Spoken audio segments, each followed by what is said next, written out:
آل رسول جیسے عظیم گھرانے نے کیا اتنی بڑی قربانیاں پیش نہیں کی؟ کیوں کی ہیں؟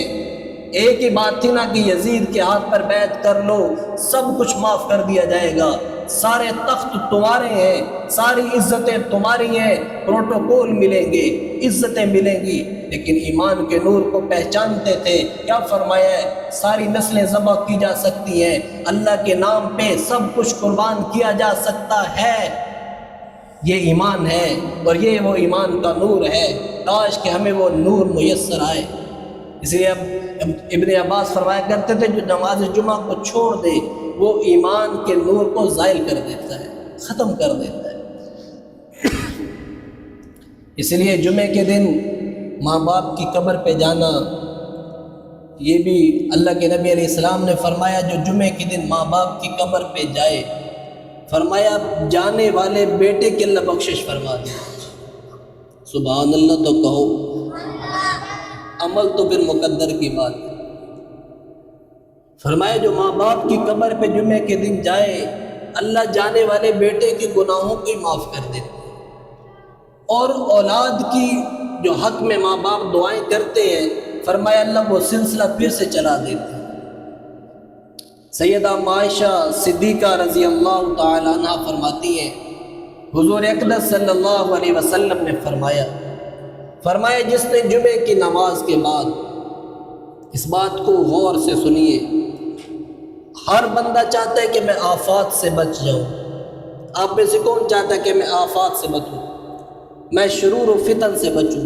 ہر بندہ چاہتا ہے کہ میں شرور و فتن سے بچ جاؤں، میں آفات سے بچ جاؤں، میں حادثات سے بچ جاؤں، میں اچانک کی موت سے بچ جاؤں، میں ہارٹ اٹیک سے بچ جاؤں، میں فالج کے جھٹکوں سے بچ جاؤں۔ ہر بندے کی یہ خواہش اور حسرت ہے کہ میں ہسپتالوں کے چکروں سے بچوں، میں تھانے کے چکروں سے بچ جاؤں۔ اور یہ آمنہ کے لال ایک علاج بتا رہے ہیں، ایک نسخہ بتا رہے ہیں، ایک وظیفہ ارشاد فرما رہے ہیں۔ شعب الایمان میں یہ روایت موجود ہے۔ جناب عائشہ فرماتی ہیں حضور اقدس صلی اللہ علیہ وسلم نے فرمایا جو مسلمان جمعے کی نماز کے بعد جب امام سلام پھیر دے، دعا پڑھ لی جا چکی ہو، فرمایا 7 مرتبہ سورہ اخلاص پڑھے، 7 مرتبہ قل هو اللہ احد، اور 7 مرتبہ سورۃ الفلق پڑھے، قل اعوذ برب الفلق، اور 7 مرتبہ سورۃ الناس پڑھے، قل اعوذ برب الناس۔ فرمایا اس کے بعد درود شریف پڑھے، فرمایا اگلے جمعے تک اس پر کوئی شرور و فتن ظاہر نہیں ہوں گے، یہ کسی آفت کا شکار نہیں ہوگا، یہ کسی اچانک خوفناک خبر کا شکار نہیں ہوگا۔ فوراً جی تیرے بیٹا سیڑھیوں سے گر گیا، اس کی ٹانگ ٹوٹ گئی ہے، ایسا نہیں ہوگا۔ جس نے جمعے کے دن یہ عمل کیا وہ گھر سے باہر ہے، جی تیرے بیٹے کے ایکسیڈنٹ ہو گئے، ایسی خبر نہیں سنے گا، اللہ کی قسم یہ میرے نبی کا فرمان ہے۔ آج تمہاری دکان میں آگ لگ گئی ہے، آج تمہارے گھر میں آگ لگ گئی ہے، جلدی گھر پہنچو، ایسی خبر نہیں سنو گے۔ ہر مسلمان یہ چاہتا ہے کہ میں ایسی خبر نہ سنوں، اور یہ حضور علیہ السلام فرما رہے ہیں جس نے نماز، لیکن ہمارے پاس تو ٹائم کوئی نہیں، کیا کریں؟ دیکھنا نماز جمعہ کی دعا سے پہلے لوگ ایسے بھاگتے ہیں جیسے کوئی بہت بڑی آگ لگی ہوئی اور اسے بجھانے جا رہے ہیں، جیسے کوئی بہت بڑی آگ لگی ہوئی اور اسے بجھانے جا رہے ہیں۔ نہیں، اللہ کے نبی علیہ السلام کی اتباع میں سکون رکھا ہے، اللہ کے نبی علیہ السلام کی اتباع میں کامیابی رکھی گئی ہے، حضور علیہ السلام کے طریقوں میں 100% کامیابی رکھی گئی ہے۔ اس لیے اس وظیفے کو عمل بھی آپ پکا کریں، پڑھنے کی کوشش کریں۔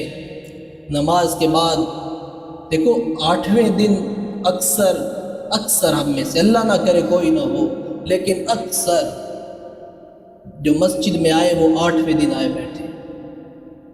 مسجد میں 8ویں دن آنا جنہیں میسر ہوا، اور پھر افسوس کہ 8ویں دن بھی نماز مکمل نہ پڑھی، اور وہ آتا ہے اور جس طرح فرشتوں کے رجسٹر بھی بند ہو چکے، جمعے کے اتنے بڑے انعامات سے بھی محروم، اور جلدی آیا اور امام دوسری رکعت میں کھڑا ہے، جلدی سے نماز پڑھی اور آدھا سلام پھیرا اور گیا، ٹوپیاں پھینک کے جا رہا ہے۔ اور بھائی یہاں تو صفیں جوڑ کے کھڑے ہوئے، اور جائے یہ وہی مسلمان ہے جو یہاں صفے میں جڑ کے کھڑے اور باہر جاتے ہی لوگوں کی ٹانگیں کھینچنے لگ گئے ہیں۔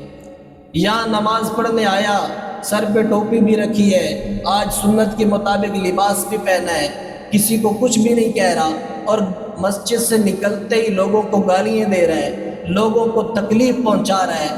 یہ کیا اللہ کو چکر دینے آیا تھا؟ کہ دیکھ لا میں مومن آ بیا، اے دیکھ لا میں مسلمان آ۔ ہاں مسلمان تو وہ ہے جو مسجد میں بھی مسلمان بنے اور باہر بھی مسلمان بنے، کسی مسلمان کو ایذا نہ پہنچائے، کسی مسلمان کو دھوکہ نہ دے۔ یا تو لوگ دھوکہ اور فراڈ کر کے مسجد میں آتے ہیں اور پھر جلدی اسی لیے نکلتے ہیں کہ پھر جا کے فراڈ کرنا ہے، پھر جا کے دھوکہ دینا ہے، پھر جا کے لوگوں کی دل آزاری کرنی ہے۔ یہ مومن نہیں ہے، یہ مسلمان نہیں ہے، یہ امت محمد صلی اللہ علیہ وسلم کا تفاخر نہیں ہے۔ تو اس لیے میرے عزیزوں، ہم اپنے آپ کو جگائیں، ہم اپنے آپ کے دلوں کو غفلت سے باہر نکالیں، ہم نے اپنے آپ کے آنکھوں پر جو ہم نے چادر اوڑھ رکھی ہے غفلت کی، ہم اسے اتاریں، وگرنہ موت کا ایک جھٹکا یہ سب کچھ ہٹا دے، اور اس وقت پھر ٹائم نہیں ہے، اس کے بعد پھر ہمارے پاس مہلت نہیں ہے۔ اس لیے میرے عزیزوں، کثرت کے ساتھ درود شریف پڑھنے کا ہمیں حکم ہے۔ جمعے کے دن آمینہ کے لال جناب رسول اللہ صلی اللہ علیہ وسلم نے فرمایا کہ جس نے جمعے کے دن 100 مرتبہ مجھ پر درود پڑھا، 100 مرتبہ مجھ پر درود پڑھا، فرمایا اللہ اس کی 70 حاجات پوری فرمائیں گے، اللہ اس کی 70 حاجات پوری فرمائیں گے۔